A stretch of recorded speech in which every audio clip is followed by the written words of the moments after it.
2017, 17 के 3 साल बाद 20 और 20 के 3 साल बाद 23, यानी 2023 में ये आ सकता है।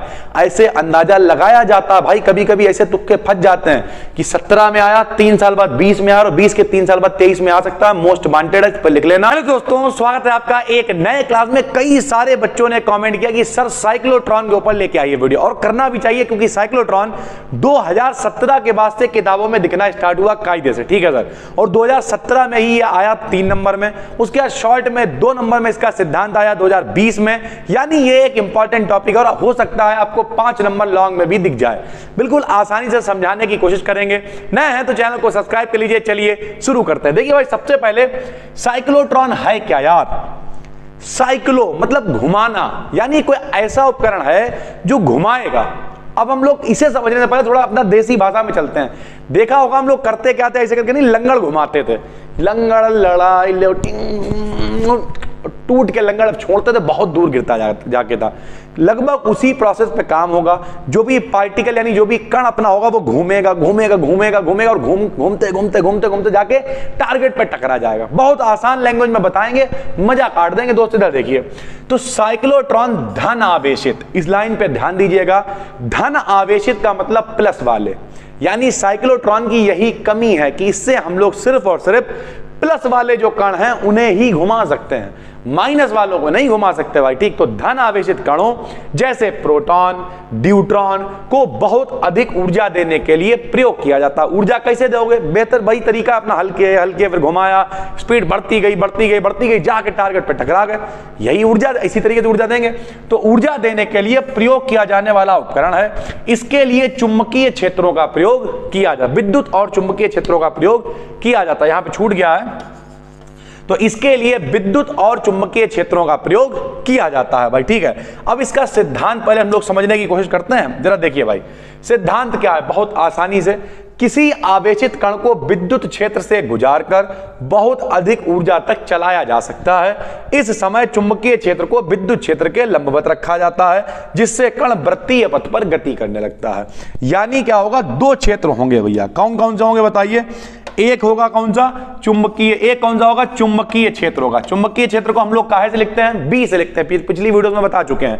और एक कौन होगा? विद्युत क्षेत्र होगा, इलेक्ट्रिक फील्ड। इलेक्ट्रिक फील्ड को हम लोग ई से लिखते हैं। तो सिद्धांत क्या है कि अगर कोई धनावेशित कण है और हमें उसे घुमाना है तो हमें कितने क्षेत्र चाहिए हैं? 2 क्षेत्र चाहिए हैं। एक क्या होगा? विद्युत क्षेत्र होगा। एक क्या होगा? चुंबकीय क्षेत्र होगा। दोनों एक दूसरे के लंबवत होंगे, यानी एक दूसरे से 90 के कोण पर होंगे। इतना ही है सर, ठीक है। अब ये बनेगा कैसे वो भी समझिए सर। देखिए भाई, हमारे पास 2 डी समझते हो? डी, अरे यार, A B C D D D D, तो अपने पास 2 डी हैं। तो देखिए, एक ये डी है, दिख रहा है, डी के आकार का है। एक और ये डी है, डी के आकार का। इसकी पीडीएफ आपको टेलीग्राम पे मिल जाएगी, वरना आप यहां से भी स्क्रीनशॉट ले लेते हैं, इसलिए साइड में खड़ा रहता है। टेलीग्राम जाके सर्च कर लीजिएगा, बी डिकेड 12, ठीक भाई। तो इन दो, एक होता तो डी बोलते हैं, 2 हैं तो डीज बोलेंगे। क्या बोलेंगे? डीज। अरे यार, ऐसे ये लगा देते हैं, प्लूरल बना तो डीज बोलेंगे, ठीक है भाई। यहां पर एक प्लेट लगी होगी, विवर्तक प्लेट। विवर्तक प्लेट क्या होती है? जो मोड़ देती किनारे। विवर्तन होता क्या है? जब प्रकाश किसी तीक्ष्ण, मतलब नहीं, नुकीले किनारे पर टकराता तो मुड़ जाता है, यानी विवर्तक का मतलब होता है जो प्लेट मोड़ देगी। जो भी कण घूमता हुआ आएगा उसे मोड़ेगी और जाके यहां पर लक्ष्य यानी टारगेट है उस पर टकराएगा। वो बिल्कुल आसान है। मान लिया यहां पे रखा हुआ है। अब देखिए, चुंबकीय क्षेत्र ऐसे ऊपर की तरफ है, तो चुंबकीय क्षेत्र क्या करेगा? इसे इधर लेके आएगा, इसे घुमाना शुरू करेगा, ठीक है। अब होगा क्या? जब ये यहां आएगा तो विद्युत क्षेत्र का प्लस, विद्युत क्षेत्र क्या होता है? अल्टरनेटिंग करंट, प्रत्यावर्ती धारा। आधा चक्कर उसका प्लस होता है, आधा माइनस होता है। तो ये लगातार पलटता रहेगा, कभी ये इधर आएगा, कभी उधर, कभी उधर, कभी उधर, और जो चुंबकीय क्षेत्र है वो इसे घुमाता रहेगा। देखिए कैसे, इसे आराम से समझेंगे, कोई टेंशन की बात नहीं है। तो सिद्धांत समझ में आ गया आपको? 2 हैं, एक विद्युत क्षेत्र है, एक चुंबकीय क्षेत्र है, दोनों दूसरे के लंबवत हैं, दोनों मिलके घुमाएंगे। देखिए कैसे, क्रियाविधि समझिए। डीज के बीच में रखे स्रोत से धन आयन निकलते हैं। डीज क्या है? ये जो 2 डीज यहां पे लगा रखा, हमने बत्ती लगा रखी है यार, कुछ लोग कह रहे हैं कि क्या है, तो भैया जो अपने घरों में लाइट आती है उसे प्रत्यावर्ती धारा कहते हैं। उसका आधा चक्कर प्लस होता है आधा माइनस, इसलिए ऐसे करके सिंबल हमने बना रखा है। यहां पे हमने क्या विद्युत क्षेत्र जोड़ रखा है, यानी लाइट जोड़ रखी है, और ये इसका चुंबकीय क्षेत्र जो है ऊपर की तरफ है। ये इस तरीके से मान लिया चुंबकीय विद्युत क्षेत्र है और ऊपर की तरफ ये चुंबकीय क्षेत्र, दोनों एक दूसरे के लंबवत है भाई, ठीक है। तो अब ये दोनों क्या कहलाएंगे, एक है तो डी है, दोनों है तो क्या कहलाएंगे, डीज। नाम भी दे रखा D1 और D2। सुनिए, डीज के बीच में रखे स्रोत से धनायन निकलते हैं। यहां बीच में ऐसे यानी सोर्स रखा हुआ, इससे धनायन निकलेंगे। फिर क्या होगा, जिन पर चुंबकीय क्षेत्र के कारण चुंबकीय बल कार्य करता है, यह बल आयनों को वृत्तीय पथ पे घुमाना शुरू कर देता है। यानी ये जो चुंबकीय क्षेत्र देखने में लग रहा ऊपर की तरफ कह रहा चलो, तो ये घुमाना शुरू कर देगा। अब जब घुमाएगा तो उसी समय अपने पास विद्युत क्षेत्र भी है, आधा चक्कर उसका प्लस होएगा आधा माइनस होएगा। तो जब ये ऊपर पहुंचेगा तो नीचे भेजेगा, देखिए कैसे घुमाना प्रारंभ कर देता है, तथा धनायन ऋण आवेश वाले डी की ओर चला जाता है। ऋण आवेश वाले डी की ओर मतलब देखिए यहां पे हमने क्या जोड़ रखा है, देखो बैटरी जोड़ रखी है। सरल भाषा में कहें तो घर वाली जो लाइट है वो जोड़ रखी है। तो पहले इस पे प्लस होएगा तो इस पे माइनस होएगा। अब सोर्स से जो आयन निकला वो कैसा है, प्लस है। हमने क्या कहा, सिर्फ धन वाले आयन जाएंगे।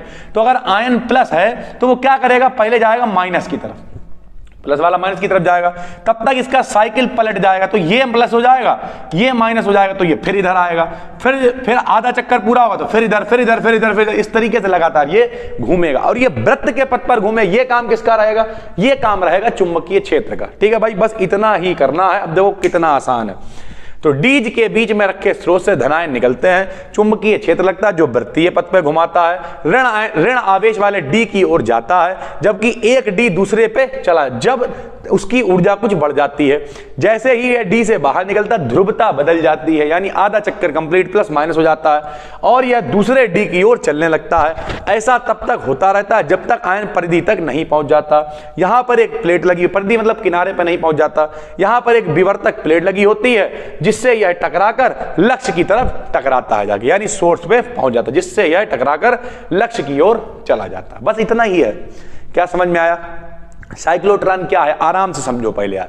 साइक्लोट्रॉन क्या है? साइक्लोट्रॉन का मतलब है कि भैया ऐसा कोई है यंत्र जो घुमाएगा, किसे घुमाएगा, धनावेशित यानी प्लस वाले कणों को घुमाएगा। काम क्या होगा, उनकी ऊर्जा को बढ़ाना होगा। सिद्धांत क्या होगा, ऊर्जा को बढ़ाने के लिए हम लोग दो क्षेत्रों का प्रयोग करेंगे, एक विद्युत क्षेत्र होगा, एक चुंबकीय क्षेत्र होगा। चुंबकीय क्षेत्र क्या करेगा, वृत्ताकार पथ पे घुमाएगा। विद्युत क्षेत्र क्या करेगा, उन्हें लेके जाएगा, जब ध्रुवता बदलेगी एक डी प्लस होएगा एक डी माइनस होएगा, अगले आधे चक्कर में एक फिर प्लस होएगा दूसरा माइनस होगा। तो इस तरीके से ऊपर नीचे ऊपर नीचे ऊपर नीचे गोल गोल घूमेगा, ऊर्जा बढ़ती जाएगी। बढ़ते बढ़ते किनारे पे विवर्तक प्लेट होएगी, प्लेट से टकराएगा और जाके सोर्स से टकरा यानी लक्ष्य से टकरा जाएगा, टारगेट से। ठीक है भाई। अब जब यह आयन वृत्तीय पथ पर गति करता है, आपने 11th में भी पढ़ा और हमने आपको कई बार बताया है पिछले चैप्टर्स में भी, कि जब कोई पिंड वृत्तीय पथ पर गति करता है तब उसे कहते हैं वृत्तीय गति। और भैया वहां पर लगता है अभिकेंद्र बल। क्या लगता है, अभिकेंद्र बल। भैया मेरे मान लिया लो अद्धा बांध कैसे करके घुमा रहा है वृत्त के पथ पर, तो क्या होगा वहां पे, अभिकेंद्र बल लगेगा। सर्कस में मौत के कुएं में कौन सा बल लगता है, अभिकेंद्र बल। पृथ्वी सूर्य के चारों तरफ चक्कर लगा रही, कौन सा बल है, अभिकेंद्र बल। इलेक्ट्रॉन नाभिक के चारों तरफ चक्कर लगा रहा है, कौन सा बल, अभिकेंद्र बल। बाल्टी में पानी भर के अंधाधुंध घुमा रहे, वो गिर नहीं रहा, क्यों, अभिकेंद्र बल काम कर रहा है। यार इतनी तो बेसिक चीजें पता होनी चाहिए। अभिकेंद्र बल का फार्मूला होता है F बराबर mv²/r। समीकरण बना ली हमने एक। पिछले चैप्टर में हम आपको पढ़ा चुके हैं, लगने वाला बल होता है F बराबर QBB, जिसे हम लोग लॉरेंस बल कहा करते थे। क्या कहते थे, लॉरेंस बल। ये भी F का मान है, ये भी F का मान है, दोनों को हम लोग बराबर कर देंगे। mv² यहां रख दिया, QBB यहां रख दिया, एक B से एक B कैंसिल हो गया, आ गया R बराबर mv/QB। ये हम लोगों ने साइक्लोट्रॉन से सिद्ध किया है। इसे हम लोग गतिमान आवेश और चुंबकीय क्षेत्र में भी ये फार्मूला सिद्ध कर चुके हैं। जो लोग लगातार क्लास देख रहे हैं उन्हें याद होगा R बराबर mv/QB। यदि आयन को लगने वाला समय कैपिटल T है तब क्या होगा, T बराबर दूरी बटे समय बराबर दूरी बटे चाल, या चाल बराबर दूरी बटे समय होता है। दूरी कितनी रख देंगे, 2πr, क्योंकि वृत्त की परिधि कितनी होती है, 2πr होती है, तो दूरी रख दी 2πr। चाल को क्या रख दिया, v, और भैया r का मान ये निकाल चुके हैं mv/QB, r का मान mv/QB रख दिया, t का मान आ गया 2πm/QB। फिर इसके आगे हमने क्या करा था, आवृत्ति जो होती है वो समय की उल्टी होती है।